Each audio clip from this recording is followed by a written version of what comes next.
आज मैंने कुछ सोचा है। कभी कभी ये काम भी करना चाहिए। आज मैंने एक बहुत बड़ा फैसला किया है। मैं बताऊं तेरा बहुत बड़ा फैसला। तू बसंती से शादी करना चाहता है। अरे वाह वाह वाह, तू मेरा सच्चा यार है। एक यार ही यार के दिल की बात जान सकता है। और वो यार ये भी जानता है कि इस साल में शादी का ये तेरा 8वां फैसला है। ये फाइनल है यार? फाइनल। सुबह से दारू पी रहा ना? यार पार्टनर, मेरा एक काम कर दे। क्या? वो बसंती है ना, उसकी मौसी के पास जाकर मेरे रिश्ते की बात कुछ इस ढंग से कर कि मौसी शगुन लेके आ जाए। मैं क्यों करूं? अरे लड़के वाले ही तो जाते हैं लड़की वालों के घर। जय, और फिर इस दुनिया में तेरे सिवा मेरा है कौन? देख, शादी तूने करनी, तू जाके बात कर। जरा सोच, शादी के बाद एक घर होगा। घर तो तेरा होगा। एक बीवी होगी। तेरी होगी। 7-8 बच्चे होंगे। तेरे होंगे। पर चाचा चाचा तो तुम्हें बोलेंगे ना। प्यार से तुम्हारी गोद में खेलेंगे, तुम्हारे कंधों पे झूला झूलेंगे और तोतली जुबान में बोलेंगे, ताता ताता हमको कहानियां सुनाओ। यानी शादी के बाद तेरे घर में मुझे आया की नौकरी मिलने वाली। समझा? तू मेरा दोस्त नहीं है। लानत ऐसी तो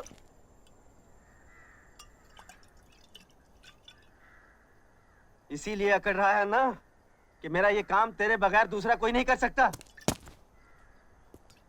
आज मेरी माँ होती तो मेरी कब की शादी हो चुकी होती, मेरे छोटे छोटे बाल बच्चे होते। आज मेरा बाप होता तो बैंड बाजे के साथ मेरी शादी करके लाता। मेरे भाई बहन होते, वो मौसी के पैर छूकर भी बसंती की शादी मुझसे करवा देते।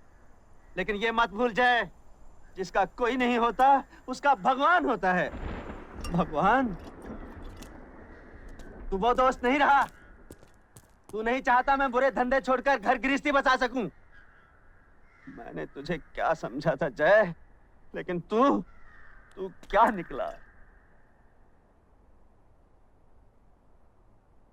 साला नौटंकी, खड़ी खड़ी ड्रामा करता है। चल बस बस, बहुत हो गया है। मैं मौसी जाके बात कर लूंगा। सच? अरे बेटा, बस इतना समझ लो कि घर में जवान बेटी सीने पर पत्थर की सिल की तरह होती है। बसंती का ब्याह हो जाए तो चैन की सांस लूं। हाँ, सच कहा मौसी आपने। बड़ा बोझ है आप पर। लेकिन बेटा, इस बोझ को कोई कुएं में तो फेंक नहीं देता। बुरा नहीं मानना, इतना तो पूछना ही पड़ता है कि लड़के का खानदान क्या है, उसके लक्षण कैसे हैं, कमाता कितना है।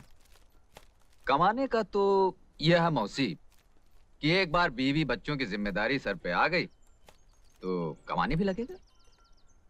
तो क्या अभी कुछ भी नहीं कमाता?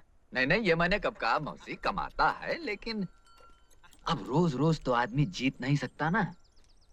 कभी हार भी जाता है बेचारा। हार जाता है? हाँ मौसी, अब ये कमबख्त जुआ चीज ही ऐसी, अब मैं क्या कहूँ। है? तो क्या जुआरी है? छी छी छी छी मौसी, वो और जुआरी ना ना, वो तो बहुत ही अच्छा और नेक लड़का है। लेकिन मौसी, एक बार शराब पी ली ना, फिर अच्छे बुरे का कहाँ होश रहता है। हाथ पकड़ के बैठा लिया किसी ने जुआ खेलने। अब इसमें बेचारे वीरू का क्या दोष है? ठीक कहते हो बेटा, जुआरी वो, शराबी वो, लेकिन उसका कोई दोष नहीं। मौसी, आप तो मेरे दोस्त को गलत समझ रही हैं। वो तो इतना सीधा और भोला है। अरे बसंती से उसकी शादी करके तो देखिए, ये जुए और शराब की आदत तो 2 दिन में छूट जाएगी।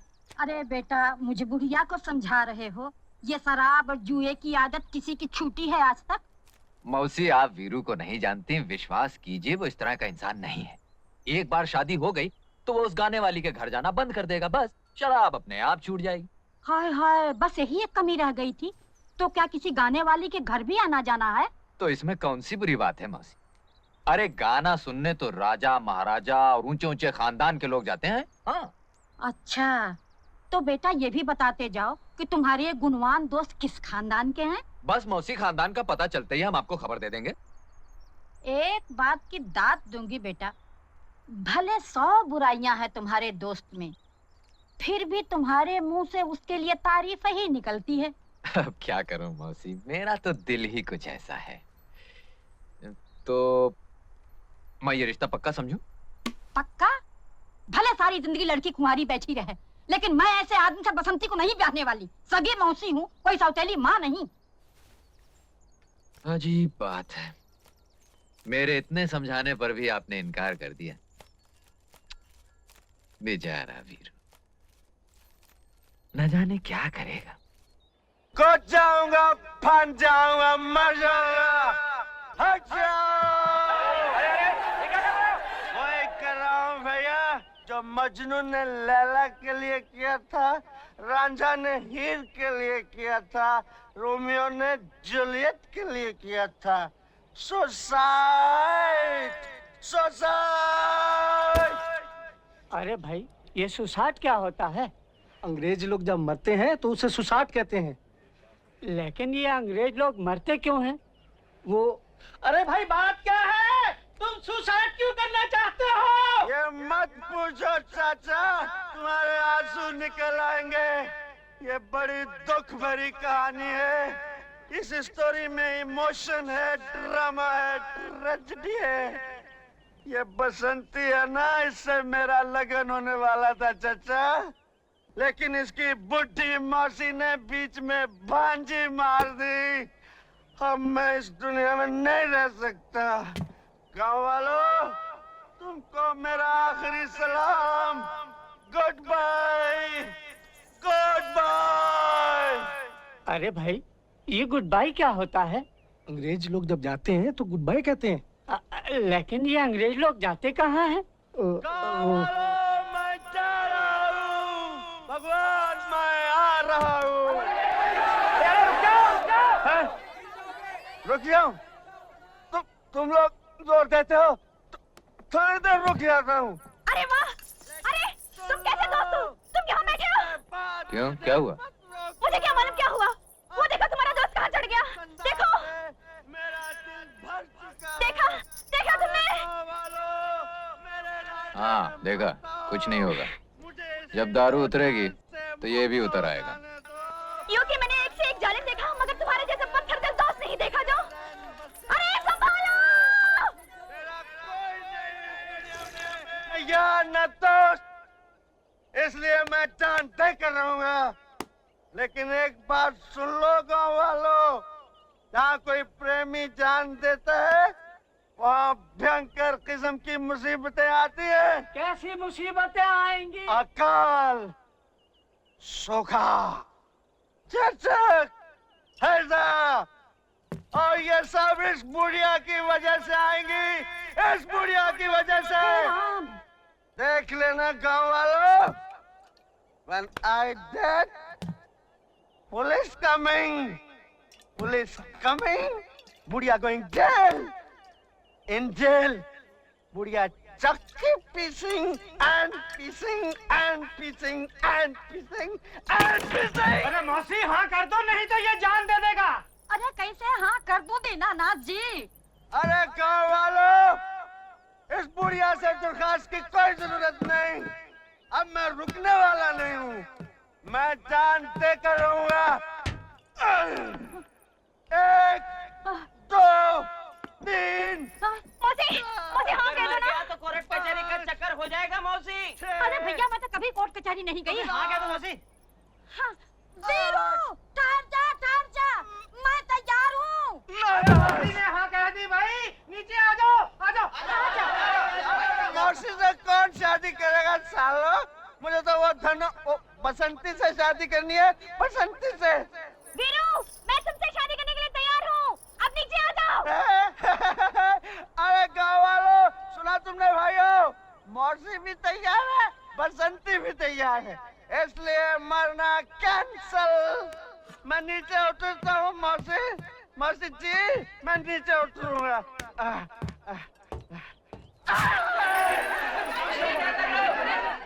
अब मैं क्या करूँ चाचा?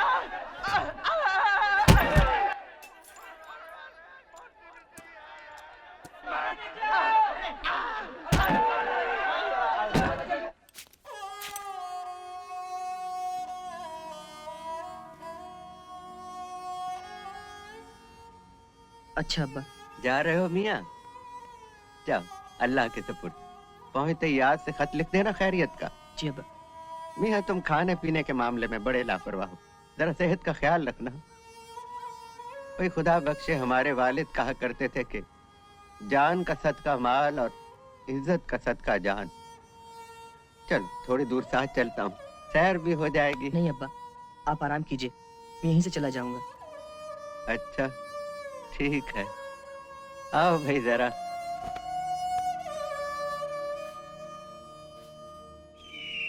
चल बे जंगा, चिड़ी की रानी है।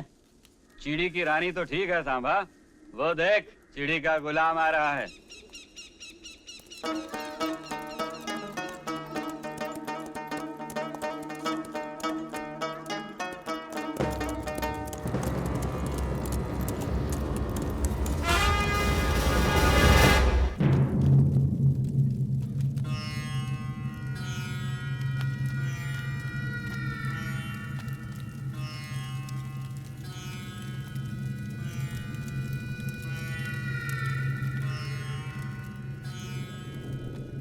सरदार, ये रामगढ़ का छोकरा है। स्टेशन जा रहा था, हमको रास्ते में मिल गया।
बसंते, ओ बसंते,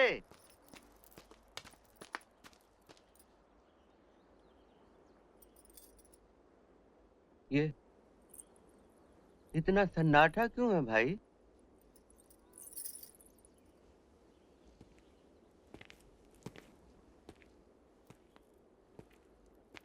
इमाम साहब।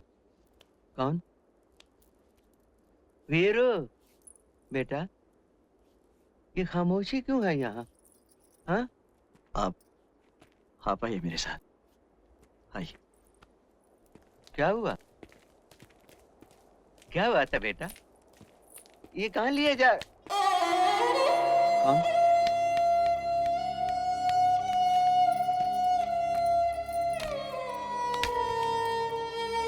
अहमद? अहमद?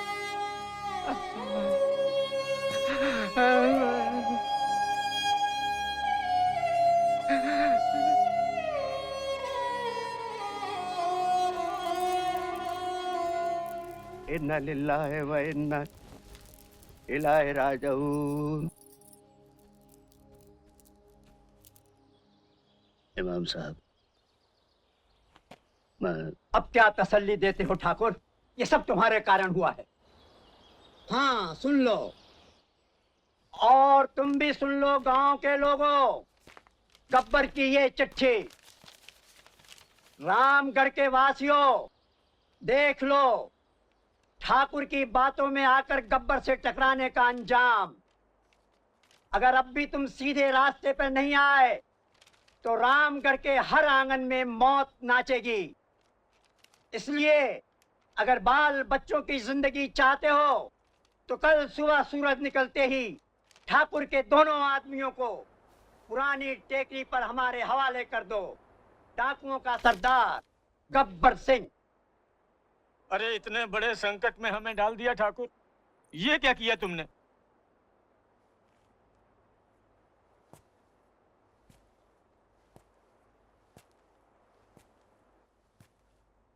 दीनानाथ, इस दुनिया में इज्जत से जीना है तो कुछ मोल तो देना होगा।